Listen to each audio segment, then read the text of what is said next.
Welcome to the Lead with Courage podcast, brought to you by Illuminate Leadership, where bold conversations spark real change. Here, we dive into the stories, insights and lessons from leaders who challenge the status quo, inspire action and lead with heart. If you're ready to grow, learn and lead with courage, you're in the right place. Hi, I'm Cherie Canning. Illuminate Leadership acknowledges the traditional custodians of the land, which we record this podcast the younger and terrible people. We pay respect to the elders past, present, and emerging. Hey, could I ask you a little favor? If you're enjoying the Lead with Courage podcast, could you please go and hit subscribe now? It's a small way you can support the show, and it helps us bring you even more inspiring conversations. Thanks for listening and enjoy today's episode.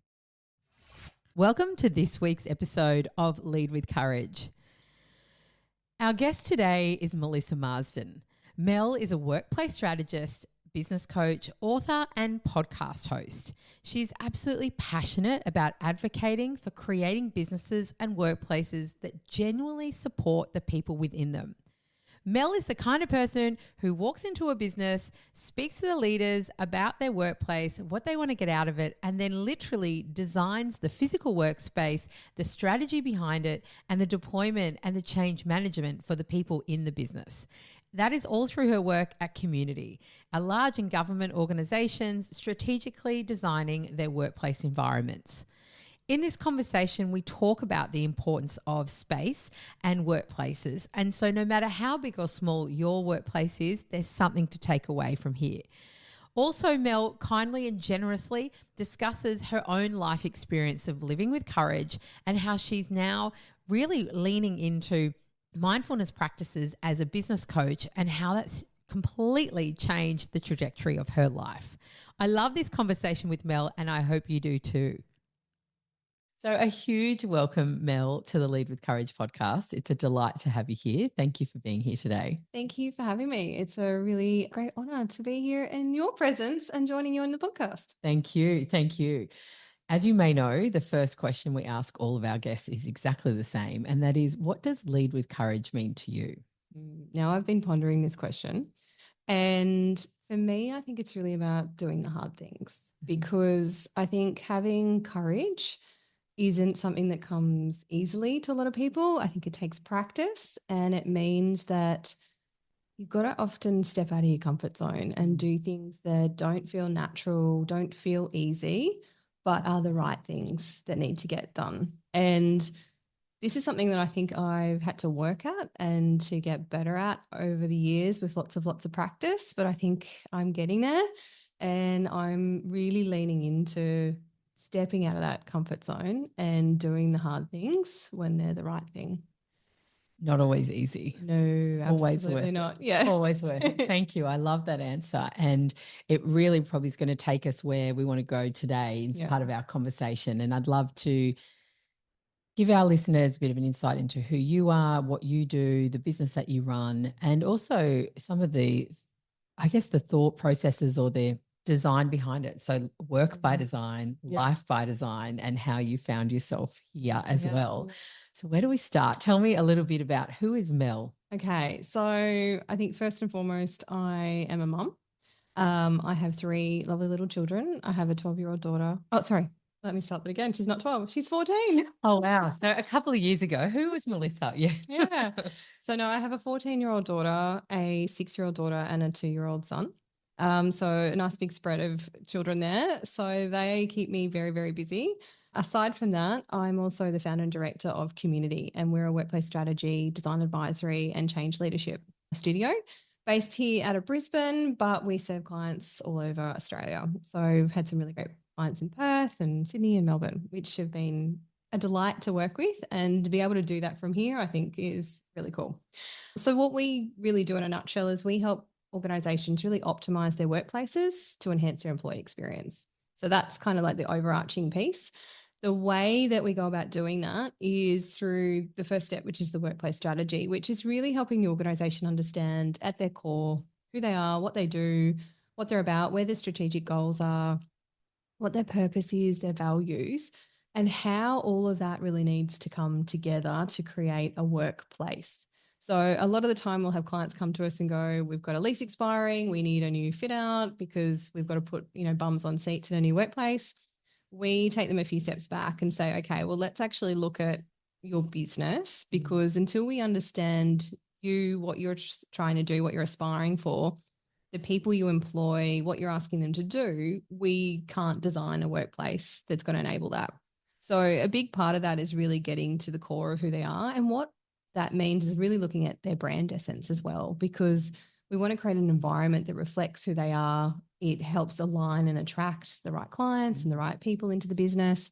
And I think it's really often a missed opportunity, because a workplace fit out is really a cultural transformation project, because whether you do it consciously or unconsciously, you are sculpting and creating your next culture through the environment. Our environments influence us so much. Everyday behaviors, the way we move through a space, all of those things are influenced by the space around us. So you can do it unconsciously and you can end up with something at the other end and you might get lucky, or you can do it by design and really sit down and go, this is what we want. How can we actually ensure that our workplace supports that? So yeah, that's the first part of what we do. Then we do the design advisory, which is where we help the client ensure that their strategy remains true throughout the process, that the integrity is maintained. Because a lot of the time we're making all these little micro decisions around the design, or let's just move that, or let's swap that out, or let's change that, without really understanding the impact. And it can be quite significant, and or all those little changes kind of add up to big departures from where you wanted to be. So we help them maintain that, and then we help onboard their people back into the workplace, because traditionally you just kind of handed them the keys and said, see you later, good luck. Have fun. Yeah, enjoy.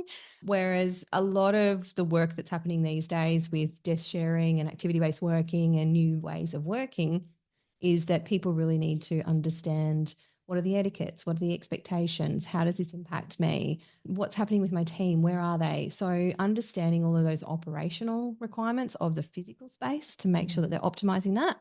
But then also there's a lot of change for individuals. They're not used to working in remote and hybrid ways, or coming and going, and what does this look like, and when am I in the office and when am I not, and what does that mean for my team, and how do we manage capacity if we've got less desks than we have people? Like, all of these challenges come down to an individual level as well. So really supporting people and understanding their own working rhythms, when they work best, how they work in with their team, how does that work then at a team level, and then at an organizational level. That's the kind of the re-onboarding them to the new space. So great. So great. And as you're explaining it to me, I keep thinking, wow, your business, when did you start Community? We've been in 12 years this year. Right. So let's think about it. We're in 2025 now. Your business, seeing how we work has evolved, would just be so fascinating. Oh, yeah. And, when COVID would have been a huge disruptor, and also was a huge disruptor, full stop. Yep. How we work, how people thought we could work before COVID to now, like, oh my goodness, what a ride. It's been pretty cool. So when I first started the business, I wanted to do workplace strategy, but 2013, people are like, what's that? And so we would have starved. So my background is as an interior designer specializing in workplace. And I went, okay, well, we're just going to do interior design and we'll have a side serve value add of workplace strategy. And it's been over the last few years. And thanks to COVID, that was a huge catalyst, because people started to realize, oh, we don't need to go to the workplace. We really need to think about what that environment looks like. We need to think about this differently. So it was a massive catalyst for the rise of our business. So post-COVID, all of these clients started going, hey, you're the workplace person. That's what, can you come and help us? We don't know what this looks like now. And I'm like, and none of the principles have changed. The strategy and the approach has not changed. It's just people now understand the impact of it. Yeah. And that, our workplaces are not purely somewhere that we want people to come and sit and park their bum Monday to Friday, 9 to 5. We need to be really intentionally thinking about, what is the purpose of our workplace? Because the way that we want people to come together and gather in these spaces influences the type of space we create. Do we want people to come Monday to Friday and park their bum on a seat? Well, that's one thing. But if we want people to use these spaces for collaboration, for connection, for brainstorming, for socialization, that's not rows and rows of workstations. That's a very different space environment. It's almost like a hotel or a co-working space or, lots of cafes and breakout facilities. So that has a big shift then in terms of, well, what does our space actually need to look like to fulfill the purpose of why we want people to come here and be together in the first place? Yes, and in the past, it was just so traditional, or just Yeah. not at all businesses, but traditionally, or I guess A lot of them. most, Yeah. yeah. And now I've seen a few posts from you, and it'd be interesting to discuss this around a lot of mandating back to the office, and we're seeing that, we're hearing that in Yeah. businesses that we work with, or we're seeing it through LinkedIn and Mm. different networks. And what are your thoughts? Because I know you got some Yeah. on this, and Just I a think couple. this would be really interesting because, what about mandating? What about creation? Enough from me. Over to No, you. no, no. Look, yes, I think mandating is the wrong approach. My husband and I have very strong conversations around this because he's kind of the other side of things going, well, shouldn't people be back in the office? Because he works in a very operationally driven environment, so they have to be there. And I said, that makes sense for your business. Yes. But for a lot of other organizations, why? What's the point? What is the driver here? And yeah, as we're speaking today, like there was an article in the AFR that came out about Combank and Woolworths were mandating people back into the office. And one of the terms that they were using was coffee badging. So apparently people are coming in for an hour, clocking in, swiping into the building and then going home. And I'm like, who could be bothered doing that to start with? But this is what's happening. And my view of this is that if we aren't creating a culture and a community where people actually want to be participating and actively involved in it, and then creating a workplace environment that is enabling, supporting, and encouraging that, then you are going to have attendance issues. And the underpinning of that, if we kind of circle back to, is, well, what's the problem? Like, are they getting their work done? Is it a performance issue? Is it a productivity issue? Like, where is the issue? And if we look at those things, it's not a place issue. That's a management issue or a performance management issue or a culture issue. So there's actually other things that are driving whatever outcome, but people are going, but if we just get them back in the office, we'll be able to see them, we'll be able to manage them, we'll be able to they'll do what we want them to do because I can control them. Yes. And I find that fascinating because I don't think the real issue is actually being looked at here. And we've got a community building framework. So even though we're a workplace strategy, we lean a lot into the culture side and, the people and culture side of a business because a workplace is for people. Like, it makes sense. Again, I'll go on another tangent and a rant later, but I'll stay here for a minute. It's about understanding, well, what is the purpose of the business? What are we here to do? What is our values? What is our vision? How do we bring all of that to life? And realistically, once we know all of those things, the place is the container that wraps around all of this and makes it true and makes it possible. And then there's another framework for placemaking. And that's where we start to look at, well, what is the purpose of the purpose of the space? Yes. What is the brand? And that's the experience that we want people to have when we're in here. We then have to look at the behaviors. And behaviors are the things that underpin our values, like they're the lived, dreamed experience of a value. And then we have tools, which are the different spaces and equipment and technology that we're giving to people to actually enable them to behave in the way that we want them to behave, to give them the experience that they want, to fulfill the purpose of what the space is here to do. Yeah. So it's really about understanding all of this to create an environment that is tied in with the culture. Yes, it makes so much sense. Yet I can imagine. So if we just want it to look nice, Yeah. like these new modern. It looks, couches. I saw this one down the road and it looks really good. Oh, we saw so-and-so had ABW, we want that. And then you explain to them, they go, oh, no, we don't want that. Like, every space needs to be spoke to the organization. Yes. Because I've done a number of different accounting firms. They look wildly and vastly different because the people in them are different, the departments are different, the type of clients are different, the value set's different, the purpose is different, the vision is different. And all of those things are what make an organization unique. And then that helps me as an employee decide, well, I want to work for that business over that business. Yes. Yeah. Yes.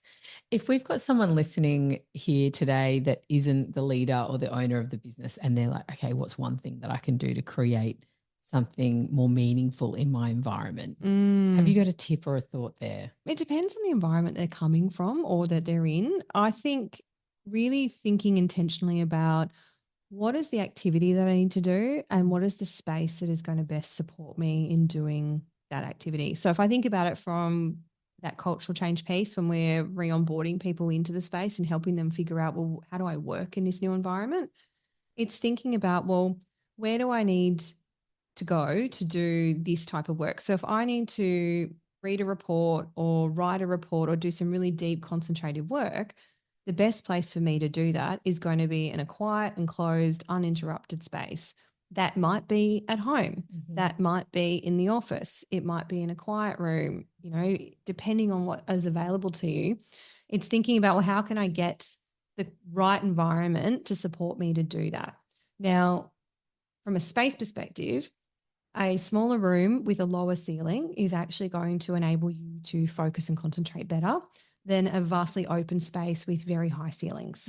So psychologically, when we go into, big, grand open spaces, think a church, they're very vast, they're very open, they've got really high ceilings. That's actually called the cathedral effect. So it makes you feel like anything is possible. And that's where creative thinking and, big ideas come from. Hence the reason churches are designed this way is because, this is a grandeur and everything is possible. So thinking about, well, if I have to do that creative thinking, finding an environment where it's really open, expansive, there's lots of activity because that evokes energy. So those sorts of things are all going to give you a better opportunity of actually succeeding in that task more easily, more effectively, more productively. Yes. I just reflect on so many workshops and how over the years, the space we're in matters for the impact of the workshop. And recalling, I'll never forget this. It was a real aha moment for me because I don't think I'd made conscious link to that. And it was many, many years ago. And we're at this beautiful venue down on the Broadwater on the Gold Coast. And it had these beautiful views and all of this light.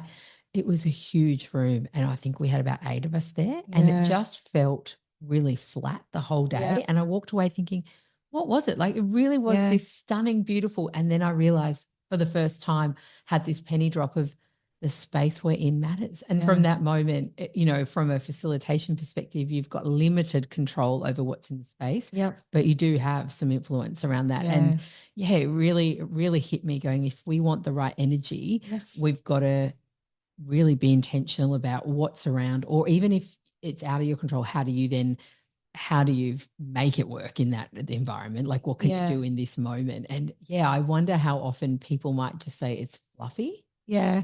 Do you hear that? A lot. And it's not. There's a lot of psychology that goes in behind it.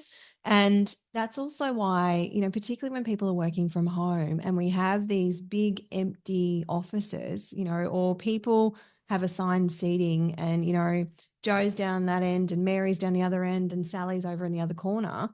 People are coming into the office because they want socialization, they want connection, they want human to human contact. Yes. Yet if we're sitting in an environment where we're spread out like that, there is no consolidated energy, there is no buzz that's coming from the workplace, vibe. And so that's why when we start looking at organizations who are allowing flexible working and people to be able to come and go, actually reducing the number of workstations down. Right. To consolidate them into a footprint and not having allocated seating so that when I come in, I can choose to sit next to Sally and Mary because that's what I'm here for. If I came in to have some human contact, if I wanted to sit by myself, I would have done that at home. Yeah, I would have stayed home. Yeah. So it's really thinking about all of these aspects, and particularly from a facilitation perspective, the room that you're in is holding that energy and that ability for people to be able to interact in proximity. And if we've got too much space, it's being dissipated too much and it's not contained and you don't get that same experience. Yeah, it's powerful. It's powerful. And it's often the unspoken or the unseen until we speak with someone like you and go, oh my gosh, it all makes so much sense. Yeah, beautiful. So one thing where we're talking about here is work by design. And when I met you and when I'm having a look at the work that you do, I was really drawn to life by design as well. So can you tell us what is that all about and moments in time for you of that shift and of how it came to be? Yeah, if you would. Yeah, of course. So life by design is it's effectively a program that I've developed to support predominantly women in reconnecting with themselves and then redesigning a life that they actually love and they want to live. Because I think, personally for me, there was a point in time where I split up with my ex-husband. I left my previous job and I effectively blew up my life on purpose. I was 32 years old and I just went, I can't do this anymore, and blew the whole thing up. And after that, I spent the next 10 years trying to figure out, well, who am I and what do I want from this life? And so I went through working with different coaches. I did different programs. I read lots of different types of books. And I kind of gathered this toolkit together of how I effectively found myself and decided who I wanted to be when I grew up. And, so that took me 10 years. And so then I went, well, I saw so many other people kind of navigating these transitions in life and these challenges and not really knowing themselves or not knowing where they wanted to go or feeling like a little bit lost. And so I put it all together and started doing the Life by Design. And that was originally the catalyst for it. The way that it's kind of morphed and transitioned is it's the foundation now for all my coaching programs. I support other organizations by doing it with their leadership teams, because what I realized was that nothing in your life is going to go well if you are not well. Yes. So you really have to get your own shit together before you can go out there and support anybody else or have the thriving business or anything else, because that foundation just isn't there. And so that's why it's become something of part of that core coaching program and the core leadership programs, because this is where it starts. We can't have thriving businesses and thriving lives if we don't really know where we're going. So we're kind of working around a little bit aimlessly. So we go through a process of looking at what our purpose is, what is our values, what is that dream life that we would aspire to be living if there were no boundaries and, no constraints. And then it's a matter of kind of reconciling, well, what am I telling myself that says I can't have that now? Yes. If we go and we look 25 years into the future, what does that life look like? And it's like, well, why do I have to wait 25 years for that? And so it's really about challenging all of your own internal belief systems and then putting a plan in place to start moving you towards that, because it might take you 10 years instead of 25. It might take you 2. Yeah. It might take you 25 years, but it's about intentionally taking steps to move the needle in the direction of where you want to go and what you want to be in life. And then it kind of helps you then set that out for the next 12 months and give you really actionable steps to move forward. So wonderful. So wonderful. Can I ask you, it's a personal question, but I always am so curious about it for people. What are some of your personal values? Okay. So I revisited my values over the recent Christmas break, actually. And what I found was that the essence of those values hadn't changed, but the words that I wanted to use to describe them had. Okay. So what I found was one of my values is nurturing relationships, but it was kind of the context in which that made sense for me now. And so nurturing relationships for me is really about putting effort and energy into those relationships that are reciprocal and have value. There's an exchange there. It's not a one-sided exchange. Yes. And that goes for both life and business. And so that was something, it was like I think it was more like the grown-up version of me going, oh, you just can't keep giving all the time to everybody else. It's got to go both ways. Yeah. So yeah, it's true friends. True hearts is a word that I've been recently reading, Phosphorescence by Julia Bard. If you haven't read it, highly recommend it. Raving to everybody about that book. But she talks about a letter she's writing to her son in there and or her daughter, one of them. But it was about, finding friends with true hearts. So, oh, how beautiful. Yeah, I really like that. So resonated with that. Another word that I stole from her is phosphorescence. And it was about just having joy and bringing that bright spark and that shine and showing up as that authentic self. Yeah. And you shining do that brightly. all the time. Yeah. I love that for you. Yeah. I love that energy that you bring. Yeah, shining brightly. Excuse me.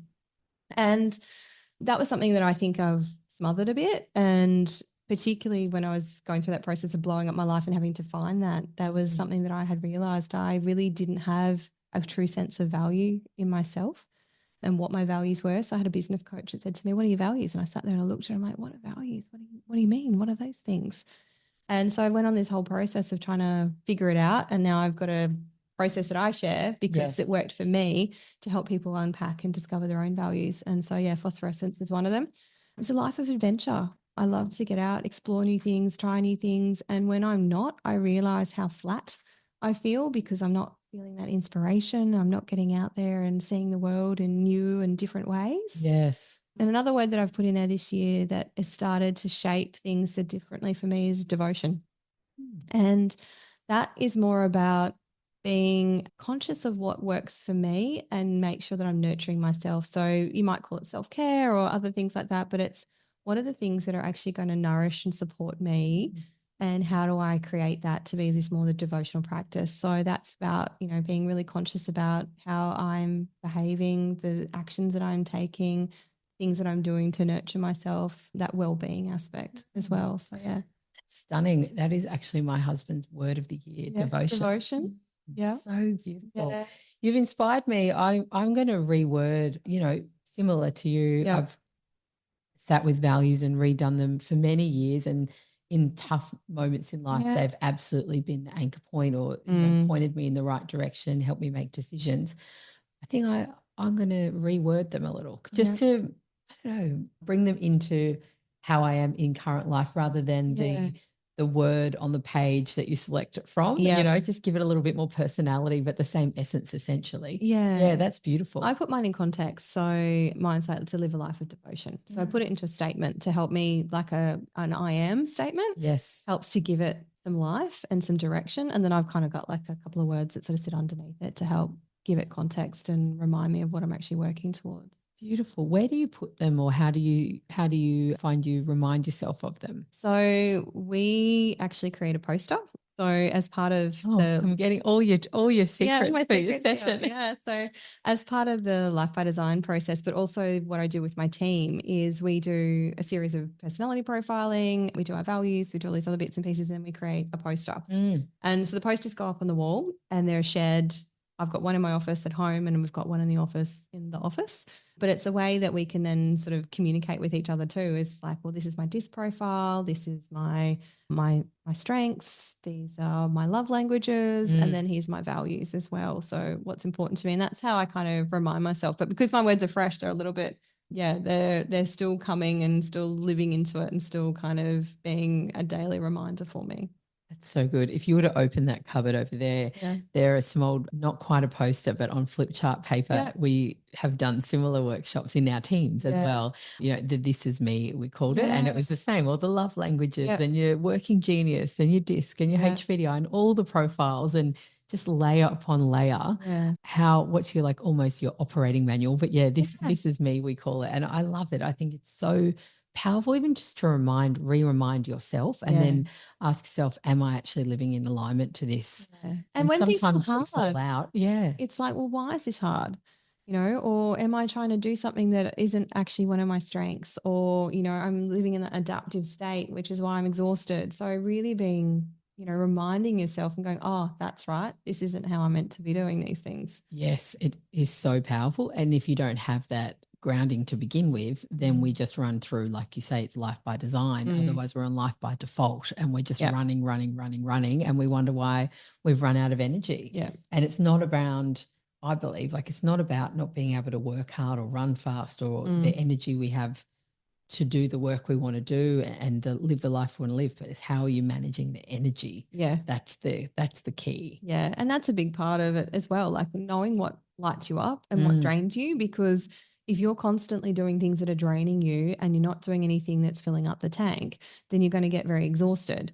But if you are doing things that light you up, and we all have to do stuff that we don't like doing, that's life and reality. But it's about making sure there's a good balance of it there and that you are taking the time to do things that bring you joy and spark you up. Yes, absolutely. What's part of your daily practices? What are your non-negotiables? Well, with 3 children, they try to be non-negotiables, but I want to move daily. So even if it's just 10 minutes, I'm doing something, but I've kind of got a nice schedule now, whether I'm doing something at home or I'm going to the gym or Pilates or, some sort of walking activity, take the dog for a walk, do something. And the other thing is I try to meditate for at least 10 to 20 minutes a day, did 20 minutes this morning. Beautiful. Because I just find it really helps me ground and reconnect. And this morning was a bit of a frazzled morning. My little guy decided he was going to cry for 45 minutes because mum made her breakfast outside and he didn't want me to. So that was the cause of a meltdown. And so as soon as I got them off to school, I went back home. I sat there for 20 minutes and just kind of had that moment to myself. And again, reconnected back in, well, what are my values? Where am I going? What's my priorities? And kind of recentered myself for the day, because I know if I don't, I'm going to make decisions out of reaction. I'm not going to be showing up as my best self. I'm going to be running around chasing everyone else's tail rather than actually kind of making decisions and doing things that are moving my needle forward for me and personally and for my business. Yes, yes. Which then in turn for our families and everyone around us, they benefit too. Yeah, Yeah. they do. Yes. I love that you mentioned meditation, because if I'm right, you've recently become a meditation teacher. I'm working you're through, working yeah. So I've started my meditation practitioner training. I started that at the beginning of October, a 6-month program.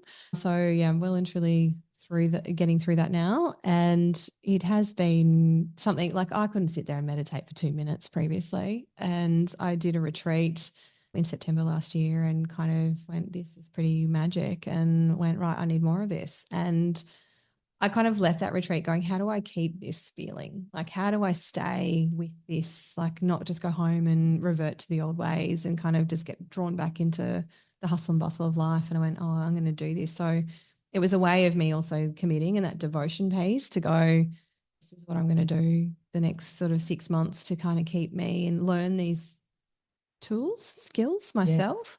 Yeah. So it was more a selfish thing to start with, but I'm finding ways that I can incorporate it into my work, into my coaching. And I incorporated it into the planning day that I ran recently. And it was just beautiful to see the reaction and to be able to spread that gift to these other women. It's incredible. And I wish I'd been at that planning day. Our dates did not align this time. And seeing the pictures of it, even just through the photos, you go, oh, I can see the energy of that power. And you and I have spoken around like our goddess goddess in the boardroom. And it's a similar, like, how do you hold on to that feeling that we cultivate in that space? And it is possible. It's around the tools and the practices, isn't it? And making the habits and the practices. Rachel often will say, you are what you practice. And it's so interesting when you think back. So often when we talk about habits and practice, feel like people default to the things they're intentionally going to do. So I might be going to Pilates as my habit or my hobby or whatever it may be. But too often we might overlook the habits we have that we're unconsciously, subconsciously by default doing. So the habit of hitting snooze, or the habit of not taking the movement, or the habit of what we don't do is the habit as well. So it's fascinating when we really inquire into what is the practice that I have every day, or the non-practice. It's all shaping it. It is. And the other thing that I've realized is that I'm not going to be able to meditate every day. Like sometimes life just doesn't allow for that. But it's then, okay, well, how can I bring that state of consciousness or state of awareness to my day and try and find other ways to embody that? And it's quite funny when I talk about my meditation teacher, because I'm never not in a meditative state. And I'm like, that's the goal. Like the goal is to live in this dream state all day. And like he literally does. He kind of floats through life. But he's been doing this for a very, very long time.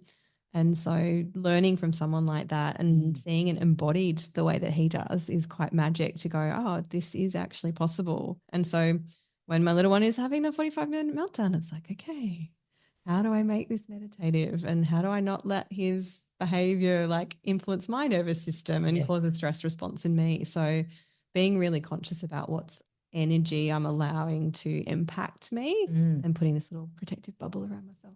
Yeah. Yes. 2 meters all around. Yes. In every direction. That imaginary, that vision. It's so interesting. I'm finding myself in more of these conversations. I think, because it's something I'm interested in, it's part of my life too. That default for some people may be, oh, it's so woo-woo, it's so fluffy, it's so, and yet we realize that as leaders and the people that we're around, if we haven't got control awareness and then control and managing ourselves and our own energy, the outcomes, it is absolutely impacting the outcomes that we have in our relationships, in our success at work. And then again, come back to full circle to your conversation around the change management when we're reboarding people back into a new workplace or a, upgraded workplace. The nervous system for people when things are different, we're not naturally looking and comfortable with change. So, managing our own emotions around change and what's happening in and around us so that then we can hold space for others. If we haven't got ourselves under control or even aware of what we're transmitting, it's almost a hopeless task. Yeah. And look, I've been that leader in the past. So 12 months ago, I got diagnosed with adrenal fatigue. And that's kind of what set me off on this discovery process, really, is like, well, what are my stresses? And I was. Is that fundamentally burnout? Yeah. Yeah. It is. It's burnout. But traditional GP don't recognize that. That's not a real thing. It's through a functional medicine practitioner side of things. So it's more an alternate medicine diagnosis. But they measure your cortisol levels and your DHEA, which is what kicks in when your cortisol's depleted. Both mine were flatlined. Like there was nothing left in my system. And I was living constantly in that state of fight or flight. Like if you look at the way that your nervous system is supposed to upregulate and downregulate, mine didn't. It just stayed up the top. And so everything was a trigger and I was constantly on and vigilant. And I had to figure out, well, how do I actually get myself back into that parasympathetic nervous state? And a lot of it came down to creating that stillness and that quiet because you were in a reactionary state all the time. And as a leader, that is not a good place to be. It doesn't go well for you. It does not go well for the people around you. No. And so being really mindful of that and working through, well, what got me to burnout? What beliefs did I have about myself? What, stories am I playing out? And then taking ownership of that, changing those stories, rewriting that, sort of like rewiring your brain, and then finding new tools to be able to cope and bring myself back into that parasympathetic rest and digest state. Because that was the other thing. I had all these gut issues. So the rest and digest bit was not happening because of the state that I was living in. And taking that power back and owning that and then going, okay, well, this is a choice and I can make different choices here and choose to have different habits to create more consistency and ease in my life by introducing some of these things. Yeah. It's so brave. It's like, I suppose in that moment when you're literally at the bottom, there's one direction. Yeah. And at the same time, like to keep taking it to that next level, there's so much courage in that and facing ourselves, actually listening, and it's challenging work. Oh, it is. And there's some ugly stuff that you find and you're like, okay, what am I going to do with this? Yeah. But it's learning how to look at it from a different perspective. And this is another lesson I actually took from my meditation teacher. It's like, don't beat yourself up when you do things that you wish you hadn't done. It's take that as, okay, well, that's not what you needed to learn in that moment. Yeah. And then, well, what can I do better next time? And how do I keep going? How do I take that growth forward mindset rather than sitting here and having the pity party and going, oh, I'm a shit human and I did this and I did that and I shouldn't have done that. But it's going, okay, that didn't go how I wanted it. What can I take and learn from that? And how can I be better next time? Absolutely. And if we think about it even from a parenting perspective, Oh, when we're in a relatively calm and centered state and our kids do something that, they make a mistake or they have a moment, if we're in the right state, we are so supportive and so kind and compassionate and encouraging. And the way we'd speak to our children, it's beautiful. Yeah. And then how often do we actually speak to ourselves internally with the same compassion, the same tone, the same sense of it's okay, we can learn, that compassion. I just can't imagine, yelling at my daughter saying, why did you do that, you idiot? Like, why would you? Why did you make that decision? How foolish, blah, blah, blah. Yeah. You just wouldn't, when you're in your right mind, there's no way. When you're in your right mind. Yeah. Hang on. Have I ever? I don't think so. But, when you are calm, composed and present, you're so encouraging. Yet with our own internal dialogue, unless we've aware and retrained ourselves, so often we default into the critical self-talk. And when we can catch ourselves out on the kindness in the compassion, there's that beautiful video I've seen, and I'm going to have to find the link and put it in. It's around happiness. It's on a YouTube channel around happiness, but it's an animation around the old Native American indigenous story around the two wolves in our mind. Do you know about this? No, I don't. The two wolves, and I'm probably going to botch this up, but this is the essence of it. So these two wolves, and essentially we've got like the good wolf and the bad wolf. Mm-hmm. And the idea is that the little kid's asking, the grandparent, well, which one is the one we need to listen to, and how do we need to deal with the good wolf and the bad wolf? And basically saying, well, whichever one you feed will grow bigger. And so by feeding the bad wolf, or this internal dialogue that's not always serving us, we think that by putting it down and critiquing it and the nasty words of stop and go away isn't feeding it, but in fact that is feeding the wolf. And you see this image how the wolf just keeps growing, like wherever you put the energy and the attention, even if it's negative words, it keeps growing. Yet then when we say to the wolf, okay, thank you, and then put the attention over to the good wolf and praise that one, but actually still acknowledge the bad wolf, if you like, and still accept that it's there and thank it for its contributions, but let them know that we're going to focus over here now, rather than just shutting them out. Then the wolf size starts reducing. And so it still sits there, but you feed the good wolf with the kindness to both. And I don't know that I've really told that story well enough, but the image of it just growing, and just minimizing when we use kind words. And it's just that metaphor for our brain and that internal dialogue. We've got a choice of how we'd speak to ourselves. We wouldn't speak to our children or our colleagues. Most of us wouldn't speak that way. Yet, that default for the internal dialogue is not always so kind. No, I think you did that story justice. Thank you. And I got the mental picture as well of that it growing, and I can completely resonate with that, because even though you're trying to shut it out and you're trying to ignore it and you're going, that's not what I want, you're putting all your attention and energy there. And we know that where attention goes, energy flows, and that kind of continues to build. And, again, my little woo-woo side is, if you look at water, and we're made of water, and they've done studies where when you talk to water in a negative way, or you speak to it in horrible ways, the water gets ugly, like it crystallizes and deforms and vibrates in funny ways. But when you talk to it with really kind and loving and nurturing words, it forms all these beautiful, perfectly little crystals and the shapes that it forms. So we are reacting to how we speak to ourselves and to others with that response, because our bodies are taking it on and we're forming those shapes in ourselves. Yeah, it's all just energy. Yep, all energy. Yeah. And so we've got to look after that energy. We've got to create it by design and then look after it in ourselves. And that is how we move through this life, is just an energy exchange, isn't it? Yeah. And what's it's a bit of a cliche, but is your energy worth catching? Like if your energy is contagious, what are you transmitting, and is it worth catching?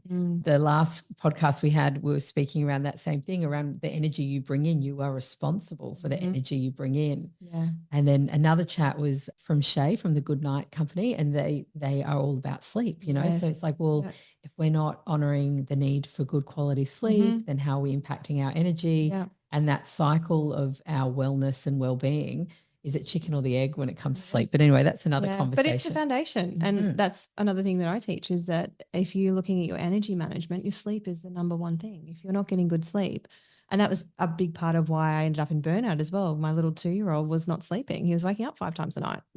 Sometimes I can't make him sleep. Yeah. But having done what I've done with the retreat and the meditation, everything, sleeping through now. Wow. Yeah. And that's a tricky one with kids, because not always within our control. It's within our influence. Like if you look at that CIA, control, influence, except it's not always in our control, and challenging. But then if you can influence that, and wow. I feel I'm kind of giggling internally that we started with workplace design and now we're talking about sleep. And I love this. Yeah. From your perspective with leaders, what's something that I haven't asked you, maybe that we haven't discussed so far, that you feel is important takeaway for leaders to consider when they're creating their environments and their culture by design? I think one of the things, particularly when we're going through large periods of change, is to acknowledge that you are going through the change as well. And that means that you're going to be going through your own emotional roller coaster of dealing with change. And we've got, the change curve and how we, fight it, resist it, go all the way through until we finally accept it and we either stay and get on with it or we leave. Like at the end of the day, we have a choice. But you're going to go through that process. And it's about understanding, well, how is this impacting me? What am I then kind of emitting or sharing with my team consciously or unconsciously about my beliefs around this change? And how is that influencing them? But also, like, if you're a leader and you're completely okay with change, and I'm one of those people, I've had to learn to acknowledge that other people are not going to be as comfortable with this as I am. I love it. I find it exciting. Like, yes, Me let's too. do something new. Whereas other people are like, oh, this is challenging, or I don't know what this is going to look like for me. And so they go into this fight or flight. They're in this threat mode. So it's about acknowledging that other people aren't going to be as comfortable with this as you might be. And then how do we have a conversation around that? And that's where that leading with empathy piece comes in. It's like, well, what does this look like for you? Tell me how this is showing up for you. What are you experiencing? What are you feeling here? And let's talk this through. And sometimes, not sometimes, most of the time, what I find is that people are filling in the gaps. So you told me this is happening and that's not happening, but I've got 5 other questions that haven't been answered. I'm going to make up the answers to those things. Absolutely. And that's often what has got people in this anxious, concerned state around change, not the actual thing itself. It's all the things they don't know. And so having those conversations, you can probably answer 4 out of those 5. And the 5th one, you just have to go and ask someone else who does know to get the answer for it. And you can start to alleviate that process. So I think that's a big one that I see when we're taking clients and their leadership teams through these processes is that some of them are going, I don't know what the issue is. And that's probably a big thing for organizations is they don't always see the value of doing the change process. They think, oh, we're just going to build it. Well, open the door and they'll all move in. Or, they roll out a new IT system or they, change a process or something. Like it could be really quite minor and they don't see the need for a change process. That I think is a big mistake because where they are missing an opportunity there is to really reinforce what their culture is about. And that is what is important is like this is an opportunity for you to reinforce what is important here. What are our values? What is our purpose? And every little action that we're taking through this course of doing things in our organization is communicating that. And so missing that change process, you're missing another opportunity to communicate. Yes, so true. So true. Incredibly important. Acknowledging you're on the journey too. Yeah. And the impact that that's going to have on everyone around you. Yeah, it's so important. Thank you. Oh, for sure. I've got these little cards and these are some little connection cards that we created. We use them in some of our workshops and I thought maybe this could be a random draw. Oh, I love it. Our last question for our conversation today. So you pick. Go the middle one. All right, good luck. What's one thing you do that always makes you happy? Oh, that's an easy one. I love to go for an afternoon walk on the beach and with the sunset alone. Alone. Alone. Beautiful. Where's your beach of choice? Kingscliff. Oh, yes. Yeah. So we spend some time down there. And when I get the opportunity, it's the afternoon sunset walk along the beach alone. I sometimes take the dog with me. But The dogs kind of don't count. He do just they? runs off and does his own thing. So yeah, it's just a nice space for me to kind of, in a way, it's a bit of a meditative practice, I suppose, because it's just you're walking. I'm one of those weirdos that walk without headphones and no noise. Naked, as they say. Naked. Yes. And just Brené Brown talks about it as a walking meditation. It's about just unraveling all of the thoughts and things in your mind. And I find that really therapeutic for me to just kind of have that moment to kind of really get centered, watch the waves, just looking at the vastness of what's out there and the power that's in those waves. And then sometimes you've got the moonlight sparkling on the water. So it's pretty magic. You've just taken me there in my mind. That is so beautiful. So beautiful. Excellent. Well, hopefully you'll get to walk on the beach sometime soon in the very near future. Yes. Hopefully. Yes. Thank you so much for coming on to the podcast, for your energy, for the conversation. I will share all of the ways people can find you and work with you in the notes. It is just such a delight. So, really grateful for your time today. Oh, thank you so much for having me. It's been absolutely lovely having this chat. Really enjoyed it. Thank you. Thank you. And that's a wrap on this episode of Lead with Courage. Thank you for joining us. At Luminate Leadership, we exist to inspire and grow the leaders of today to create a better tomorrow. We believe that the people are the number one asset in every organisation, and we're here to support you in developing yours. You can see all the work we do on luminateleadership.com.au or across all of our socials. If you found value in today's episode, we'd love for you to follow, rate and share the podcast with others who are also passionate about leadership. And until next time, keep leading with courage.